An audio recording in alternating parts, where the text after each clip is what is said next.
Assalamualaikum warahmatullahi wabarakatuh. Saya Cici Susanti dengan NIM 22411040210. Di sini saya akan mereview terkait film Ron Clark Story, yang mana di sini saya akan menjelaskan terkait teori-teori belajar yang ada di film tersebut. Namun, sebelum ke teori belajar tersebut, akan saya jelaskan terkait line story ataupun jalan cerita dari film tersebut. Film Ron Clark Story ini diangkat dari kisah nyata yang bercerita tentang seorang guru yang sangat gigih dalam mengajar siswa di salah satu sekolah, yang mana di kelas tersebut siswanya sangat sulit untuk diatur dan juga memiliki nilai kognitif yang cukup rendah.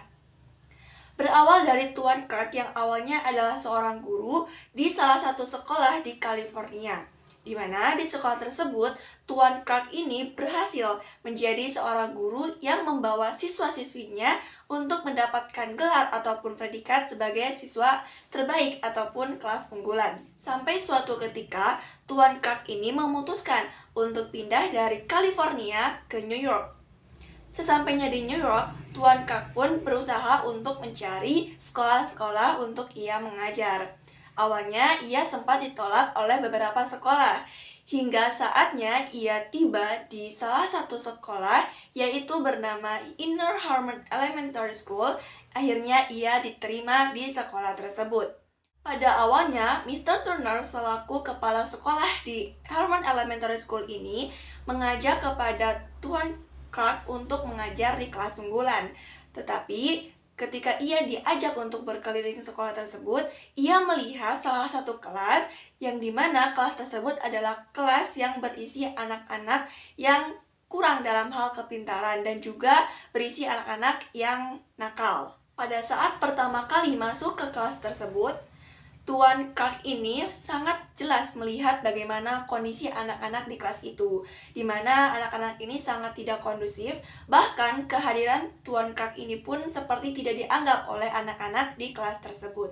Menyadari ketidakkondusifan anak di kelas tersebut, Tuan Clark berusaha untuk memikirkan cara bagaimana ia mengajar. Di awal pertemuan, ia bahkan memberikan 3 rule, di mana rules itu berisi bahwasanya kita adalah keluarga, kita harus saling peduli satu sama lain, dan kita harus berbaris ketika masuk ataupun keluar kelas. Diharapkannya melalui rules tersebut, siswa-siswi di kelas itu bisa mematuhi aturan yang diberikan oleh Tuan Clark itu. Tetapi ternyata tetap saja anak-anak di kelas tersebut tidak mematuhi aturan itu. Selanjutnya, Tuan Clark tidak menyerah untuk memikirkan cara bagaimana mengajar di kelas yang isinya anak-anak nakal itu. Sampai suatu ketika ia sudah berusaha keras mengajar dengan cara terbaik di kelas itu, akhirnya Tuan Clark pun merasa ingin menyerah terhadap kelas yang berisi anak-anak nakal itu. Tetapi salah satu temannya yang bernama Maurice, ia memberikan motivasi kepada Tuan Clark agar tetap mengajar di kelas yang tidak unggul itu. Akhirnya setelah dimotivasi, Tuan Clark pun kembali semangat untuk mengajar di kelas itu.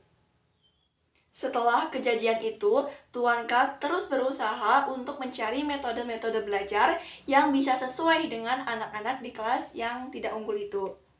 Bahkan, sampai ia jatuh sakit pun, semangat Tuan Clark untuk mengajar itu selalu ada untuk kelas tersebut. Sedikit demi sedikit, akhirnya anak-anak di kelas yang biasanya tidak kondusif itu mulai menerima Tuan Clark.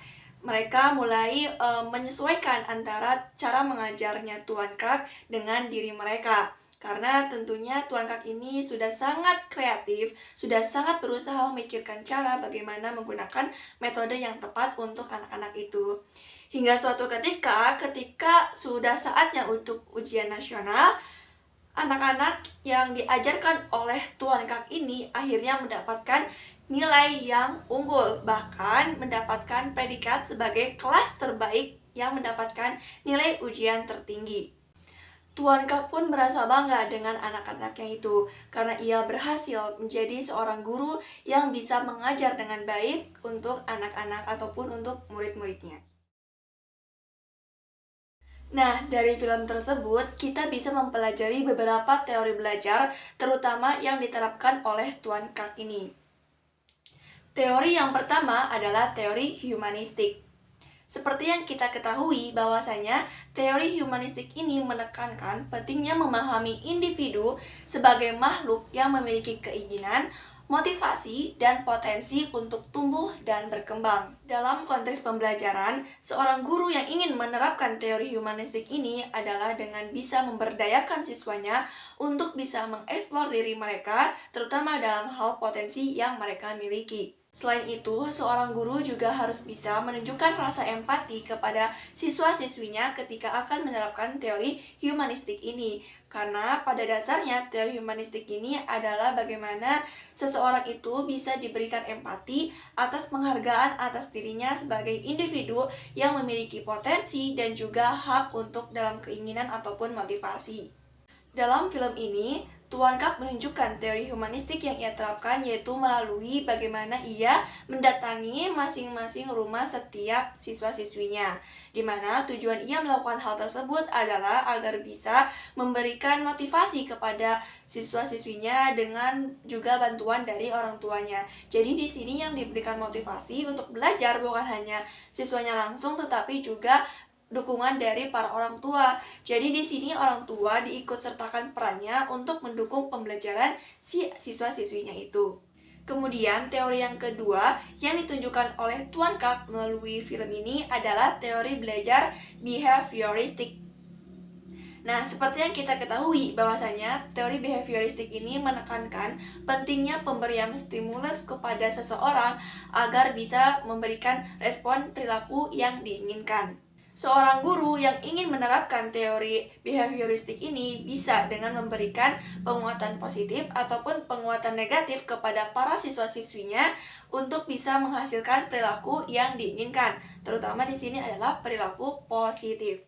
Dalam film ini, teori behavioristik ini ditunjukkan melalui adegan di mana Tuan Kak ini memberikan 3 rules kepada siswa-siswinya untuk ditaati selama pembelajaran di kelasnya, di mana siswa yang melanggar salah satu rules tersebut akan diberikan sanksi ataupun hukuman. Nah, dalam teori behavioristik, hal ini dinamakan sebagai pemberian penguatan negatif, di mana tujuan penguatan negatif ini adalah untuk menghindari perilaku-perilaku negatif yang tidak diinginkan. Selain itu, teori behavioristik yang diterapkan oleh Tuan Krak yaitu melalui pemberian pujian kepada siswa-siswi yang menjawab pertanyaannya dengan benar. Di dalam behavioristik, hal ini dikenal dengan pemberian penguatan positif. Jadi, adanya penguatan positif ini bertujuan agar siswa bisa terus menunjukkan perilaku positifnya itu di masa yang akan datang. Kemudian, teori yang ketiga yang ditunjukkan melalui film Ron Crack Story ini adalah teori konstruktivistik. Teori konstruktivistik ini mengakui bahwa suatu individu itu dapat menginterpretasikan informasi ke dalam pikirannya melalui pengalaman dan pemahaman mereka sendiri. Dalam film ini ditunjukkan bahwasanya Tuan Kak ini memberikan tugas kepada siswa-siswinya untuk membuat jurnal terkait dream dan juga aspiration, di mana siswa diminta untuk menuliskan apa impian mereka ataupun apa mimpi mereka. Melalui tugas ini, siswa diharapkannya dapat membangun lebih dalam pemahaman tentang diri mereka sendiri dan juga tujuan hidup mereka. Nah, itu dia beberapa teori belajar yang ada di dalam film Ron Crack Story ini. Sekian dari saya terkait review film Ron Crack Story. Terima kasih. Wassalamualaikum warahmatullahi wabarakatuh.